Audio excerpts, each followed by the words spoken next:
सीकर जिले में स्थित खंडेला रियासत काल में जयपुर रियासत के अधीन एक महत्वपूर्ण ठिकाना हुआ करता था।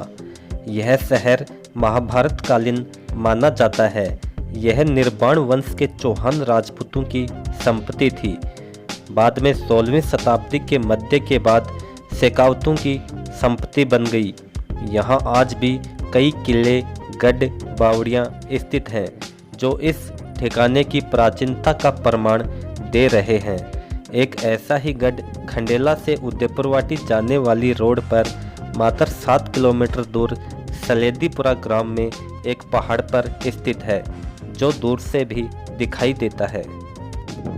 गढ़ तक पहुंचने के लिए सबसे पहले सलेदीपुरा ग्राम जाना पड़ता है। ग्राम से ही गढ़ तक पहुंचने के लिए एक सीसी रोड बनी हुई है, जो रास्ते में स्थित भैरूनाथ मंदिर तक जाती है। यहाँ एक बहुत सुंदर भैरू जी का मंदिर बना हुआ है।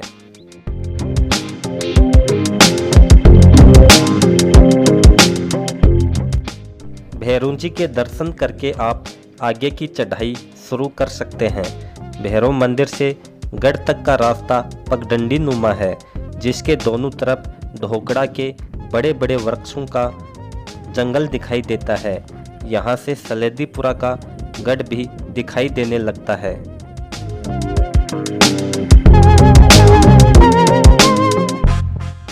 गढ़ के बाहर परकोटी की दीवार दिखाई देती है, जिसको देखने पर लगता है कि इसका निर्माण किसी कारणवश बीच में ही रुक गया हो।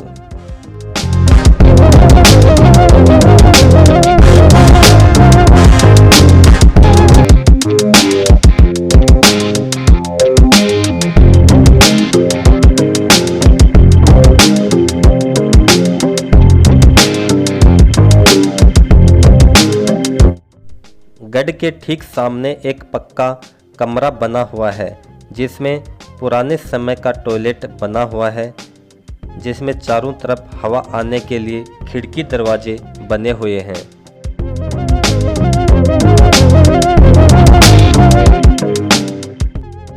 गढ़ के अंदर जाने के लिए एक प्रवेश द्वार बना हुआ है, जिसमें आज भी दरवाजा लगा हुआ है। द्वार से गढ़ के अंदर जाने का रास्ता घुमावदार है।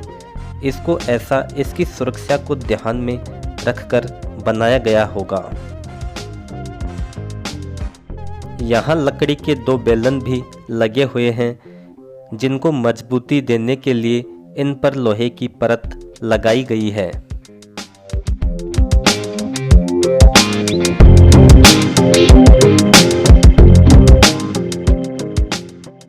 इस गढ़ के अंदर प्रवेश करते ही एक चौक में पहुंच जाते हैं। बाहर से छोटा दिखने वाला यह गढ़ अंदर से बेहद ही सुंदर और नक्काशीदार दिखाई देता है।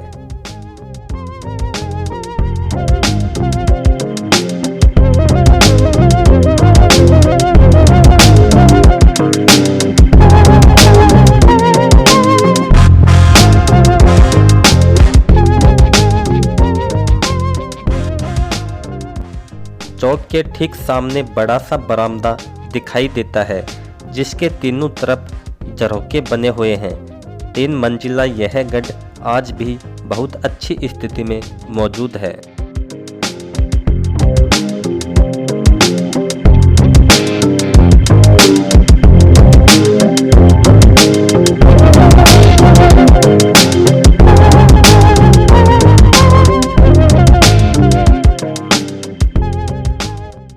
चौक के नीचे एक पानी का बड़ा सा टांका बना हुआ है, जिसमें अंदर जाने के लिए 3-4 जगह सीढ़ियां बनी हुई हैं।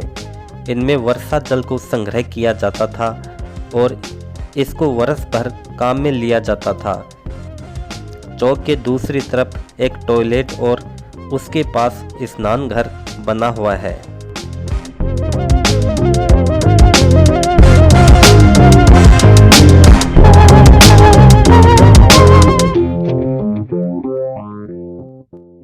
गढ़ की तीनों मंजिलों पर ऐसे टॉयलेट और स्नान घर बने हुए हैं।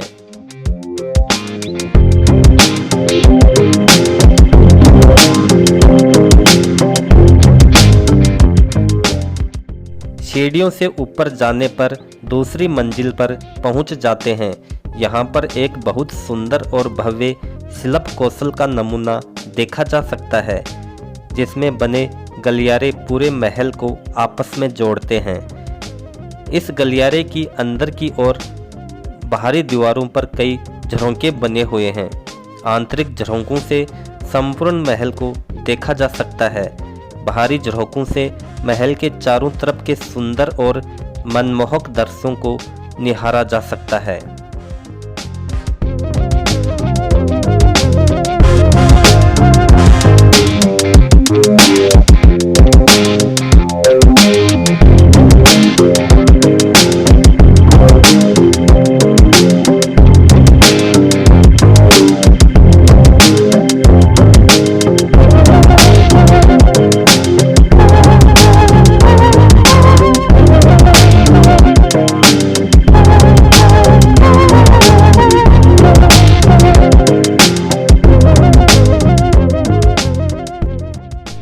इन झरोखों से आने वाली शुद्ध और ठंडी हवा संपूर्ण महल को गर्मियों में भी शीतलता प्रदान करती है।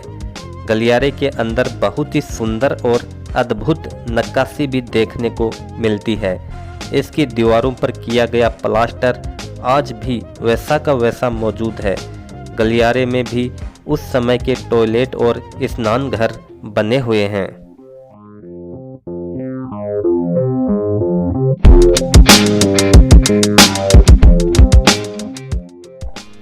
गढ़ की ऊपरी मंजिल पर जाने पर चारों तरफ का बहुत ही सुंदर नज़ारा दिखाई देने लगता है। यहाँ से सलेदीपुरा ग्राम, PPCL की खदानें, ओमल सोमल देवी का मंदिर और चारों तरफ फैली अरावली पर्वतमाला का सुंदर और मनमोहक दृश्य नजर आता है।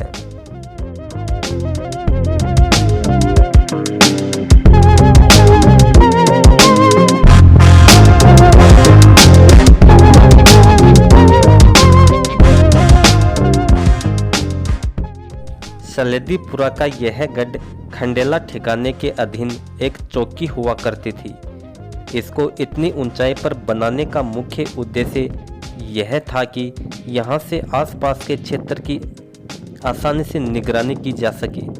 यहाँ से खंडेला ठिकाने के सैनिक दिन रात निगरानी में तैनात रहते थे और कोई भी खतरा महसूस होने पर दूसरी चौकी के पहरेदारों को ढोल नगाड़ों की आवाज़ से सूचना भेजते थे।